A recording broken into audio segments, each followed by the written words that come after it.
Bonjour à tous, mon billet d'humeur aujourd'hui porte sur le tennis féminin et je l'intitule ainsi « Le tennis féminin à l'épreuve des balles ». J'ai été pendant 2 petites années aux côtés de Nicolas Escudé, qui a été directeur technique national du tennis français de mars 2021 à juillet 2024, au-delà de mes autres missions, responsable de la dimension mentale à la FFT, dimension à laquelle j'avais fait rajouter psychologique.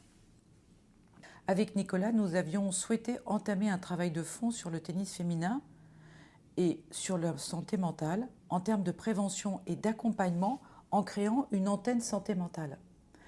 Nous voulions faire évoluer les mentalités et la manière d'aborder le féminin et la performance dans le tennis français. Le fait est qu'en France, si les entraîneurs sont très compétents sur le plan technique et même s'ils ont de l'expérience avec les joueuses, ils ne sont pas pour autant formés pour accompagner les jeunes filles et les modalités spécifiques chez les féminines. Nous avons voulu constituer des groupes de travail pour traiter le sujet de la féminité à l'adolescence avec l'apport de personnes extérieures, des entraîneurs féminines ou masculins, des anciennes joueuses, avec ma connaissance et clinique de la psyché et de l'énergétique féminine que j'ai eu beaucoup l'occasion de travailler et que je travaille encore en individuel et collectif dans d'autres sports de haut niveau ou dans les stages que j'organise auprès de femmes confrontées à l'enjeu de performance. Mais tel que je voulais aborder le sujet, il a semblé que cela dérangeait les bonnes vieilles manières de faire et de penser en interne. Nicolas Escudé n'étant plus en place pour soutenir le projet, celui-ci n'a pas pu voir le jour et, comme je ne suis pas restée dans le contexte, je ne sais pas vraiment ce qu'il en est aujourd'hui. Il n'en reste pas moins qu'il est urgent de former les entraîneurs et les parents à comprendre comment fonctionne une fille qui, plus est athlète. Ce que je fais à titre privé sous forme de stage, parce que pour la plupart des entraîneurs français, très souvent, une femme qui joue bien, c'est une femme qui joue comme un homme. Il y a une sorte d'omerta dans le tennis sur ce sujet des féminines. Ce n'est pas parce qu'on a été joueuse ou entraîneur féminine ou entraîneur masculin de joueuse qu'on maîtrise ces questions. À l'adolescence surtout, il est important de travailler différemment avec les filles et les garçons.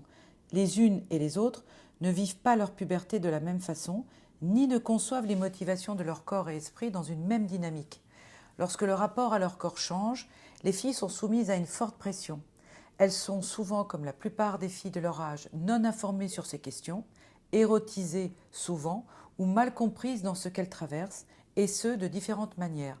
Parfois, franchement, directement ou plus sournoisement, sans compter le rôle délétère des réseaux sociaux qui relaient ce qu'elles peuvent ressentir sur le terrain quand elles se sentent observées.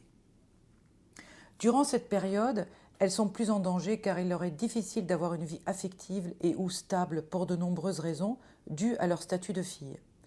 Et lorsqu'elles ne peuvent assurer une certaine stabilité, le contexte du sport de haut niveau étant très sollicitant, les chahute encore plus. Quand elles commencent à voyager pour aller de tournoi en tournoi, elles se retrouvent souvent très seules. Certaines développent des relations intimes avec leur entraîneur, par défaut, faute de rencontres possibles avec des jeunes de leur âge.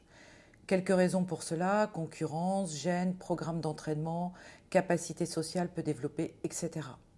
Bien entendu, cette ambiance est favorable à des situations ambiguës et fragiles et à cet égard, de nombreuses affaires sont en train d'émerger de ces situations inappropriées, déplacées, qui relèvent de l'abus d'autorité de la part de professionnels peu scrupuleux, négligents ou méconnaissant les dimensions élémentaires du développement équilibré d'une personne dans un environnement singulier et un déni de leur posture professionnelle.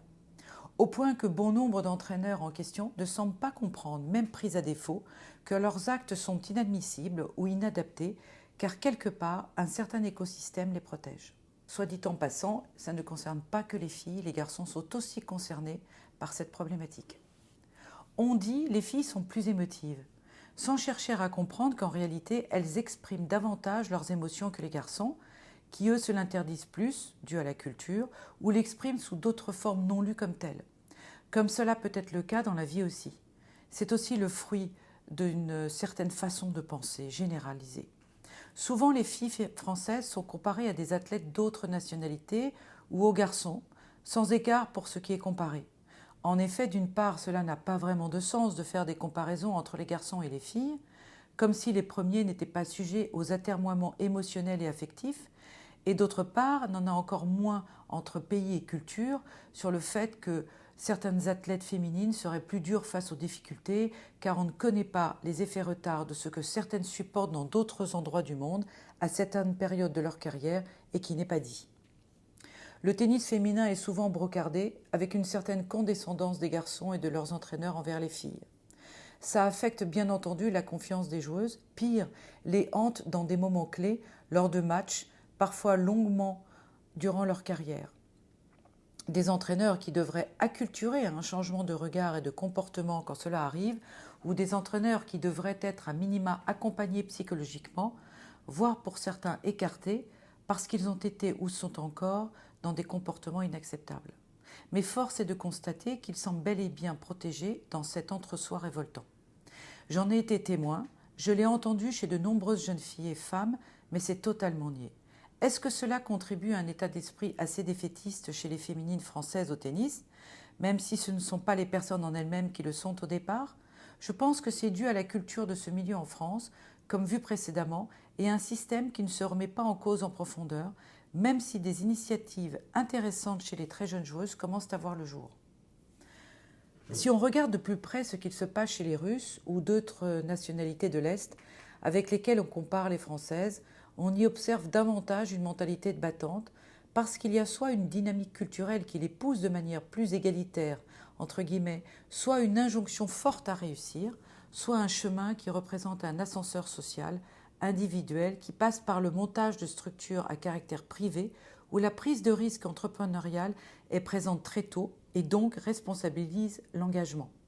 Ce qui en France est rarement présent. Cela demande aussi une acculturation et une collaboration équilibrée des parents sur ces sujets avec les professionnels. Quand j'évoque tout cela, je pense bien sûr à tout ce que représente comme risque un projet sportif à haut niveau pour l'athlète et donc pour la personne si il ou elle n'est pas accompagné par des professionnels avec une posture et une déontologie respectueuse qui concernent aussi bien la sphère privée que professionnelle, a fortiori chez les féminines. À bon entendeur,